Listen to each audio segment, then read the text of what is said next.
Hi, Beverly. I copied down the slides, but not from starting 11. I just went back to, at the beginning of the example, and I will start explaining from there. Hopefully, it will be helpful. And meanwhile, you're not alone. I've said it in class. Maybe you missed that part. This is the hardest unit because it's deals with probability.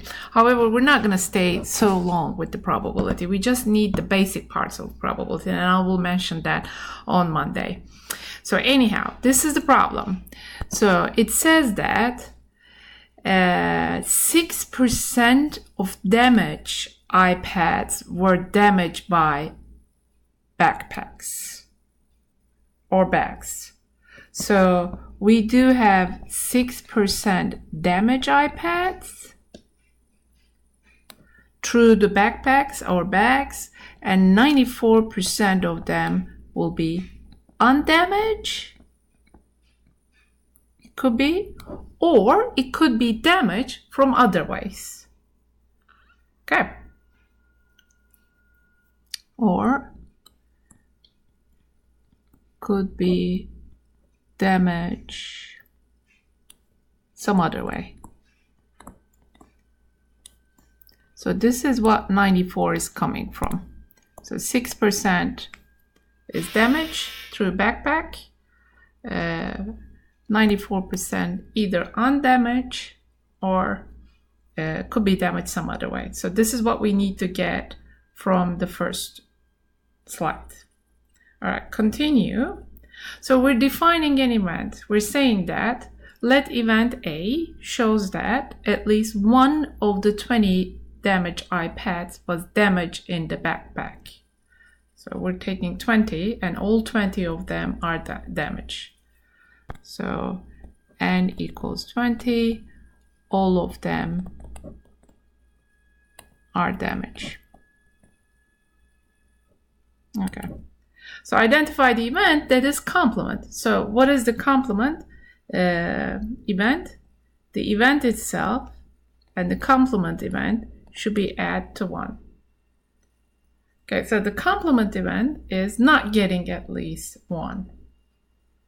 If this is at least 1, event A is at least 1, complement event will be the opposite of it, not getting at least 1.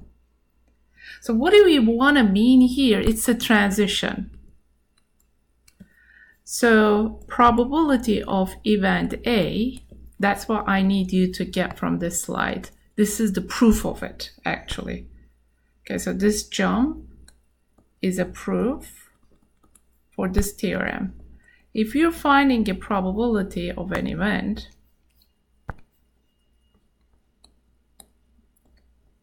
at least 1, that will be equal to 1 minus probability of none. That's what you need to know from this slide. And you can put it on your cheat card or 4x6 study card, whatever you want to call it. And this is what this slide should be telling you. If you're looking for a probability of at least 1, that will be equal to 1 minus probability of none of that happening.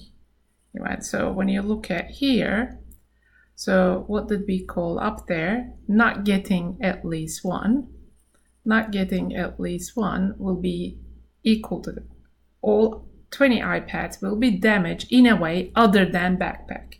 This sentence is consistent what I have just said at the beginning. So if a study shows that 6 of them is damaged, then 94% will be either undamaged or could be damaged some other way. So we're not considering this portion, we're only considering this portion. Okay, so 94 is coming from there. So you have 20 of them, that's why it will be 0.94 to the power 20, right? It's to the power 20. And then probability of event A is equal to 1 minus probability of that event not happening. So that's the part that I, again, need you to remember. Probability event A happening at least 1 equal to 1 minus probability of event A is not happening. Okay, there are some homework problems like that. One of the friends, I don't think it's from this class, but from an online class, he was asking homework problems in MyStatLab 4.3, 4.4, I guess. So look at those problems. You need to know this statement. Event A is not happening at all. Okay. So then there's an interpretation of it. For a group of 20 damaged iPads, there's this much of probability getting at least 1 iPad damaged in a backpack. Okay. So this is, I need you to remember. Again, probability of event A is happening at least once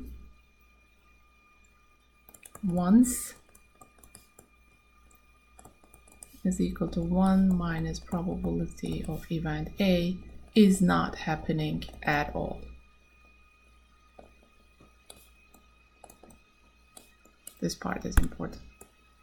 Okay, hope it helps. If it doesn't, don't beat yourself up too much. We talk again on Monday. Good luck.